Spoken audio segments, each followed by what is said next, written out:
Bom dia, boa tarde, boa noite. Continuamos aqui com a leitura da Bíblia em ordem cronológica. Hoje, Jó capítulo 4, Elifas. Então respondeu Elifas de Temã: se alguém se aventurar a dizer-lhe uma palavra, você ficará impaciente? Mas quem pode refrear as palavras? Pense bem, você ensinou a tantos, fortaleceu mãos fracas. Suas palavras davam firmeza aos que tropeçavam. Você fortaleceu joelhos vacilantes. Mas agora que se vê em dificuldade, você desanima. Quando você é atingido, fica prostrado. Sua vida piedosa não lhe inspira confiança e o seu procedimento irrepreensível não lhe dá esperança. Reflita agora. Qual foi o inocente que chegou a perecer? Onde os íntegros sofreram destruição? Pelo que tenho observado, quem cultiva o mal e semeia a maldade, isso também colherá. Pelo sopro de Deus são destruídos, pelo vento da sua ira eles perecem. Os leões podem rugir e rosnar, mas até os dentes dos leões fortes se quebram. O leão morre por falta de presa, e os filhotes da leoa se dispersam. Disseram-lhe uma palavra em segredo, da qual os meus ouvidos captaram um murmúrio, em meio a sonhos perturbadores da noite. Quando cai sono profundo sobre os homens, temor e tremor se apoderaram de mim e fizeram estremecer todos os meus ossos. Um espírito roçou meu rosto, e pelos do meu corpo se arrepiam. Ele parou, mas não pude identificá-lo. Um vulto se pôs diante dos meus olhos, e ouvi uma voz suave que dizia: poderá algum mortal ser mais justo que Deus? Poderá algum homem ser mais puro que o seu Criador? Se Deus não confia em seus servos, se vê erro em seus anjos e os acusa, quanto mais nós que moram em casa de barro, cujos alicerces estão no pó. São mais facilmente esmagados que uma traça entre o alvorecer e o crepúsculo. São despedaçados, perecem para sempre, sem ao menos serem notados. Não é certo que as cordas de suas tendas são arrancadas e eles morrem sem sabedoria? Clame se quiser, mas quem ouvirá? Para qual dos seres celestes você se voltará? O ressentimento mata o insensato e a inveja destrói o tolo. Eu mesmo já vi um insensato lançar raízes, mas de repente a sua casa foi amaldiçoada. Seus filhos longe estão de desfrutar segurança. Maltratados nos tribunais, não há quem os defenda. Os famintos devoram a sua colheita, tirando-os até do meio dos espinhos. E os detentam, sugam a sua riqueza, pois o sofrimento não brota do pó e a dificuldade não nasce no chão. No entanto, o homem nasce para as dificuldades, tão certamente como as fagulhas voam para cima. Mas se fosse comigo, eu apelaria para Deus, apresentaria a Ele a minha causa. Ele realiza maravilhas insondáveis, milagres que não se pode contar. Derrama chuva sobre a terra e envia água sobre os campos. Pois humilde ele os exalta e traz o que planteiam a um lugar de segurança. Ele frustra os planos dos astutos para que fracasse a mão deles. Apanha o sábio na estatúcia dele e as maquinações dos estatutos são mandrágoras por sua precipitação. As trevas vêm sobre eles em pleno dia. Ao meio-dia eles tateiam como se fosse noite. Ele salva o oprimido da espada que trazem na boca. Salvam das garras dos poderosos. Por isso os pobres têm esperança e a injustiça cala a própria boca. Como é feliz o homem a quem Deus corrige. Portanto, não despreze a disciplina do Todo-Poderoso, pois ele fere, mas trata do ferido. Ele machuca, mas suas mãos também curam. De 6 desgraças ele o livrará. Em 7 delas você nada sofrerá. Na fome ele o livrará da morte, e na guerra o livrará do golpe da espada. Você será protegido do açoite da língua, e não precisará ter medo. Quando a destruição chegar, você rirá da destruição e da fome, e não precisará temer as feras da terra, pois fará aliança, como as pedras do campo e os animais selvagens. Estarão em paz com você. Você saberá que a sua tenda é segura. Contará os bens da sua morada e de nada achará falta. Você saberá que os seus filhos serão muitos e que os seus descendentes serão como a relva da terra. Você irá para a sepultura em pleno vigor, como um feixe recolhido no devido tempo. Verificamos isso e vimos que é verdade. Portanto, ouça e aplique isso à sua vida. Então Jó responde: se tão somente pudesse pesar minha aflição e pôr na balança minha desgraça, veria que o seu peso é maior do que a da areia dos mares. Por isso as minhas palavras são tão impetuosas. As flechas do Todo-Poderoso estão clavadas em mim, e o meu espírito suga delas o veneno. Os terrores de Deus me assediam. Zurra o jumento selvagem, se tiver capim, muge o boi se tiver forragem, come-se sal, uma comida insípida, e a clara de ovo tem algum sabor? Recuso-me a tocar nisso. Esse tipo de comida causa-me repugnância. Se tão somente fosse atendido o meu pedido, se Deus me concedesse o meu desejo, se Deus se dispusesse a esmagar-me, a soltar a mão protetora e eliminar-me, pois eu ainda teria o consolo, minha alegria em meio à dor implacável, de não ter negado as palavras do santo.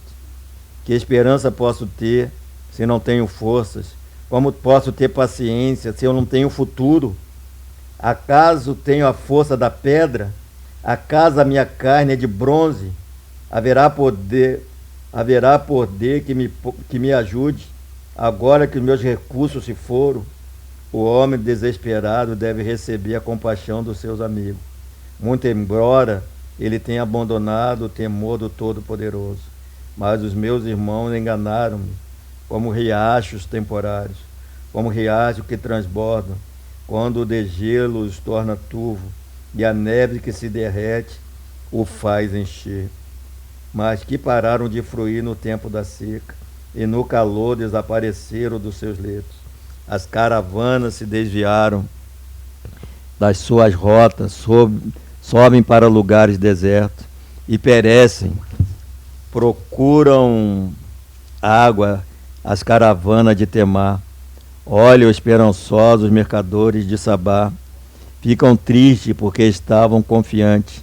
Lá chegaram totalmente para sofrer decepção, pois agora vocês de nada me valeram. Contemplam minha temível situação e se enchem de medo. Alguma vez lhe pedi que me desse alguma coisa? Ou de sua riqueza pagasse resgate por mim? Ou que me livrasse das mãos do inimigo? Ou que libertasse da garra de quem me oprime? Ensina-me e eu me calarei.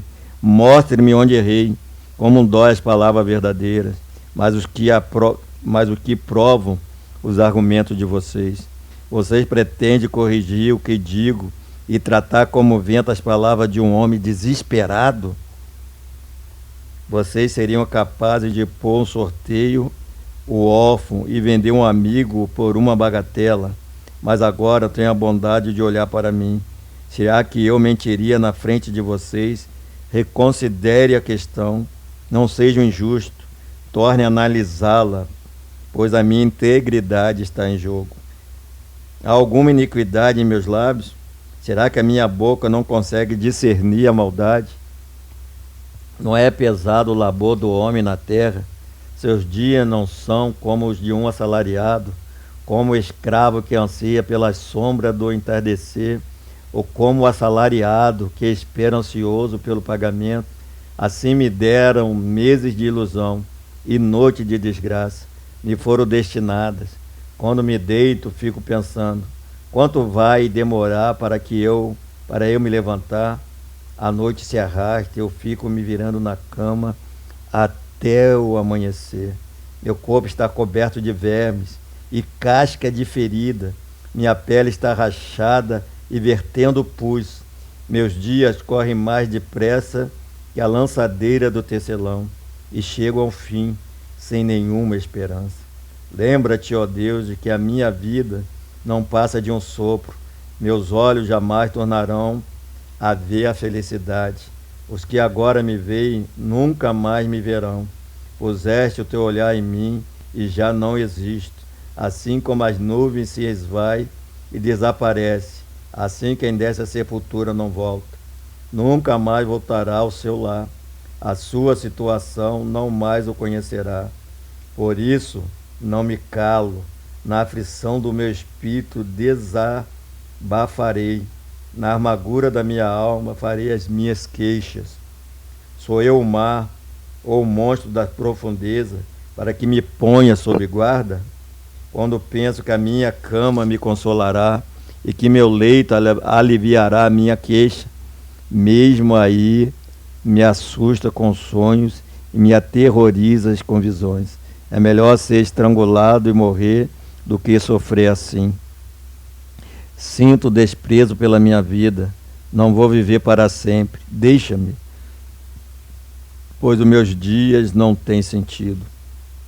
Que é o homem para que lhe dês importância e atenção, para o que examines a cada manhã e o proves a cada instante, nunca desviará de mim o teu olhar. Nunca me deixarás a sós, nem por um instante. Se pequei, que mal te causei, ó tu que vigia os homens, porque tornastes teu alvo? Acaso tornei-me um fardo para ti? Porque não perdoo as minhas ofensas e não apago os meus pecados? Pois logo me deitarei no pó, tu me procurarás, mas eu já não existirei. Bildade. Então Bildade de Suar respondeu: até quando você vai falar desse modo? Suas palavras são um grande vendaval. Acaso Deus torce a justiça? Será que o Todo-Poderoso torce o que é direito? Quando os seus filhos pecaram contra ele, ele os castigou pelo mal que fizeram. Mas se você procurar a Deus e implorar junto ao Todo-Poderoso, se você for íntegro e puro, ele se levantará agora mesmo em seu favor e o restabelecerá no lugar que por justiça cabe a você. O seu começo parecerá modesto, mas o seu futuro será de grande prosperidade. Pergunte às gerações anteriores e veja o que seus pais aprenderam, pois nós nascemos ontem e não sabíamos nada. Nossos dias na terra não passam de uma sombra. Acaso eles não os instruirão, não lhe falarão, não proferirão palavras vindas do entendimento? Poderá o papiro crescer, se não no pântano? Sem água cresce o junco. Mal cresce e antes de ser colhido seca-se, mais depressa que qualquer grama. Esse é o destino de todo o que se esquece de Deus. Assim perece a esperança dos ímpios. Aquilo em que ele confia é frágil. Aquilo em que se apoia é uma teia de aranha. Encorta-se uma teia, mas ela cede. Agarra-se a ela, mas ela não aguenta. Ele é como uma planta bem regada ao brilho do sol, espelhando seus brotos pelo jardim. Entrelaça as raízes em torno de um monte de pedras e procura um lugar entre as rochas. Mas quando é arrancada do seu lugar, este rasteja-se. Nunca a vi. Assim é o fim da sua vida, e do solo brotam outras plantas. Pois o certo é que Deus não rejeita o ímpio e não fortalece a mão dos que fazem o mal. Mas quanto a você, ele encherá de riso a sua boca e de brados de alegria os seus lábios. Seus inimigos se vestirão de vergonha, e as tendas dos ímpios não mais existirão.